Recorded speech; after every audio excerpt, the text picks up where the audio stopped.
On the Instagram and Facebook side, did you have an organic presence before you started running ads there?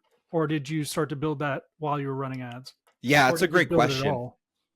That's a great question. So in the first year, I was really just throwing spaghetti at the wall.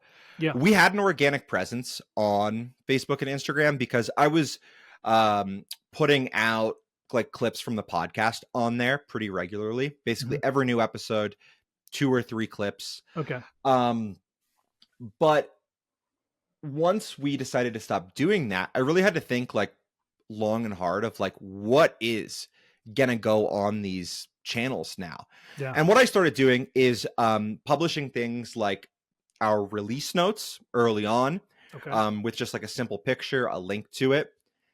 And then I was looking for other things that I could post. And I said, let me do a full tutorial video of Motion.io. Let me just walk through everything that is available. I'll put it up on YouTube. We have this YouTube channel already. Mhm. What I ended up doing is I broke that out into like 5 or 6 different snippets that could highlight like the most important features to people. And what I saw reading through that is like, hey, some of these features people are really interested in hearing more about. Other ones, they kind of missed the mark. Maybe I can try and republish something later. Mhm. But there were a couple of those videos that started to see some traction. And I said, okay, great. I'm going to double down on this. And I'm going to use that clip from that full tutorial video as inspiration for another video on a similar topic. Yeah. Okay. And that really laid the foundation for much of our YouTube strategy today. Gotcha. Yeah. So you would take off of these conversations and sort of follow that thread and create content that was like that content. Exactly. Exactly. So That's smart. basically, long form version of that short form snippet. Yeah, I Yeah. would put out. Yeah. Building that idea out because you know now more what your customer is going through, what they're looking to accomplish, and you can pick out these short form clips. You can also look at their performance too, and say, okay, which ones we want to pick out and dive into. Now, would you create video, or would you do blog posts, or what kind of content would it just be? Short form reels?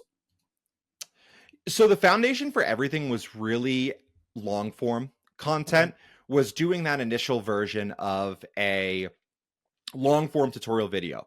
Okay. Something that surprised me with YouTube, and it's actually kind of funny. I talk about my brother is a pretty big YouTuber, but like in the cooking space. Okay. He looks just like me, same last name. His name's Ethan. He's Yeah. great. Um, and I would talk to him about like YouTube and like, hey, what are some ideas here? One of the things that he shared with me was like some of the best products, and this surprised me. He's like, some of the best products that I follow that I look at.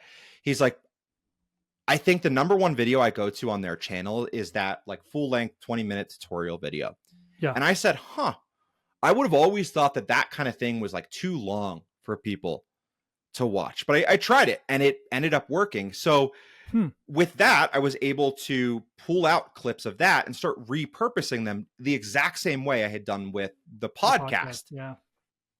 That's awesome. That's a great idea.